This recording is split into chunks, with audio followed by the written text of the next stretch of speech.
Today we're taking a look at movie theater popcorn versus homemade popcorn. Is it possible to perfectly replicate the movie theater recipe? And if so, does it cost more or less?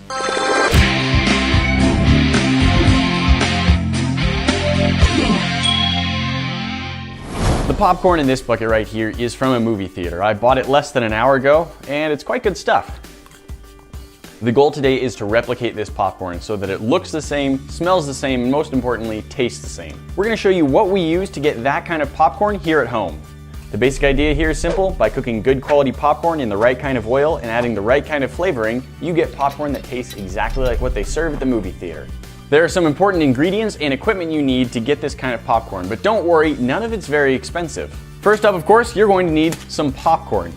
And it might seem at first like all popcorn is going to be the same. After all, in the container, it pretty much all looks identical, but I have had noticeably better results using better quality brands of popcorn. I'm not saying you have to use this one, but this is a good brand and there are other good brands, and I do think that they work better than just the cheap store brands.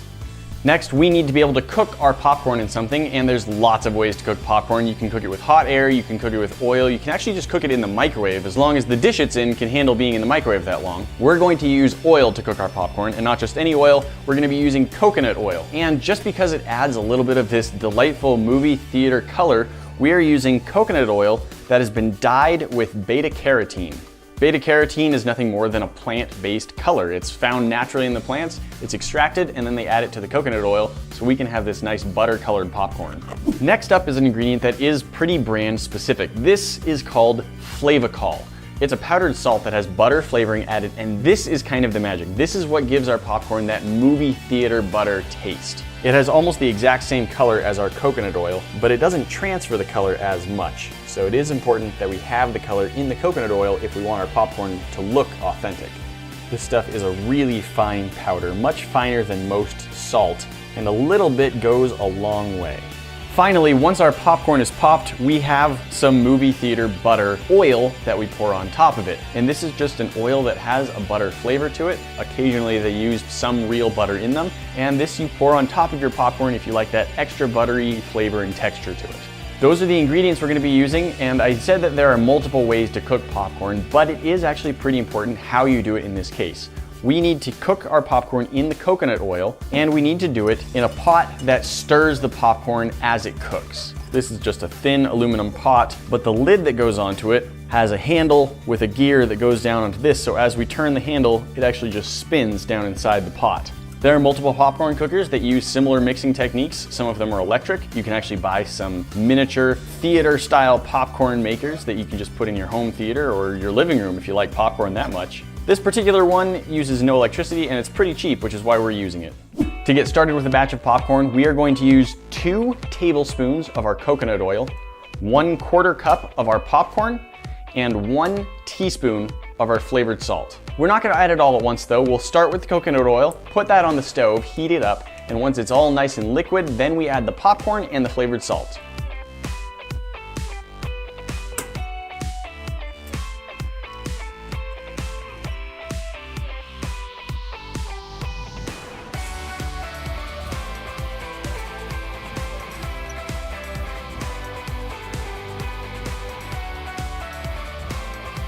Now that our coconut oil is all melted, we're going to add 1/4 cup of popcorn. And that doesn't seem like much. It's not even going to completely cover the bottom of the pot, but it'll do a pretty good job of filling this once it's popped. If you have a bigger or smaller container that you're cooking your popcorn in, you can add more or less to match. We're just trying to get a good ratio for the oil, the popcorn, and the flavoring. Speaking of which, it's time to add 1 teaspoon of our flavor.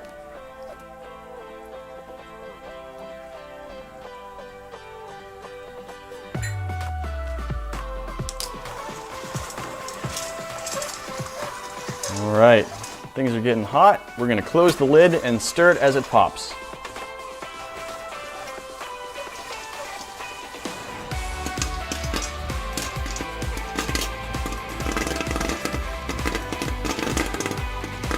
All right, the popping has mostly stopped. Time to take it off the heat. Ooh, that's looking good. Now, there is going to be some flavor because we poured in the flavored salt. However, if you like a little bit stronger of the flavor, you can add a little bit more. Some people like it weaker, some people like it stronger. I'm definitely not gonna do a whole teaspoon again. That would be probably too much. We'll start with about half a teaspoon. Just sprinkle some of that down on top. Not even using that whole half teaspoon. Just gonna pour this into our serving bucket. Now, if you are the kind of person that likes to have the butter oil on top of your popcorn, it's time to add that. I wouldn't go overboard with it.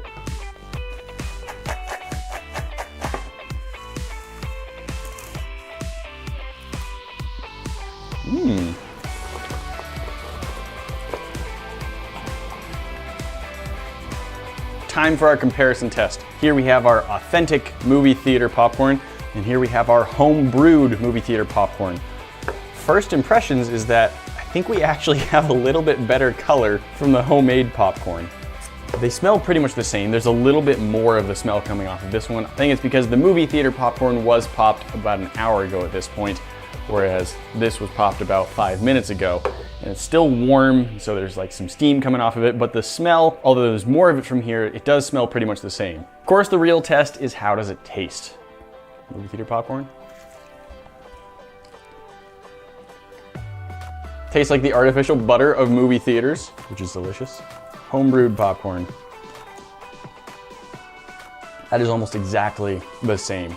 Very, very similar taste. You can buy popcorn that says it's movie theater flavor in microwave packets at the grocery store and stuff. To me, none of those have ever really tasted like movie theater popcorn the same way this stuff does. If I went to a movie theater and they served me this exactly, I'd be super happy with it.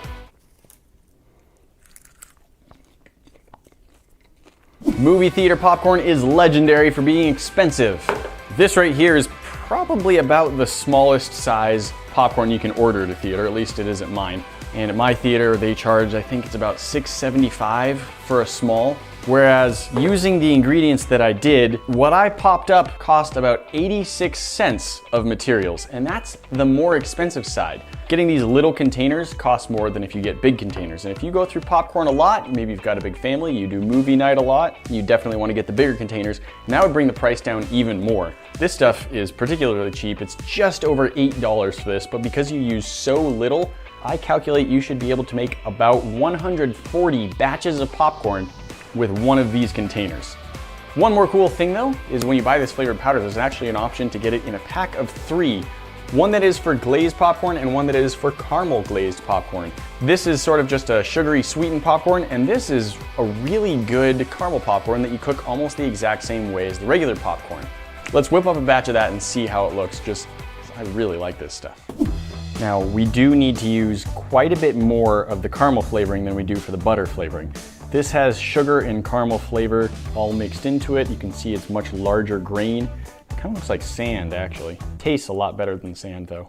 For 1/4 cup of popcorn kernels, we're going to use about 3/16 of a cup of the caramel mix. 3/16 is not a common measuring cup size. What that really comes down to is that we're going to take the 1/4 cup and fill it 3/4 of the way full. Now, as this heats up, it will begin to melt all of that sugar and caramel mixture that we just poured in, and then when the popcorn pops, it gets coated in the melted sugar mixture.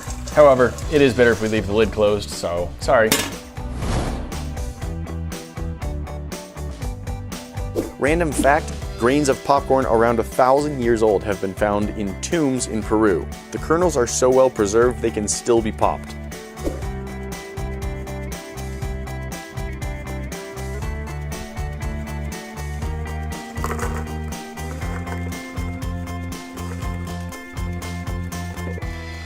Caramel coated goodness.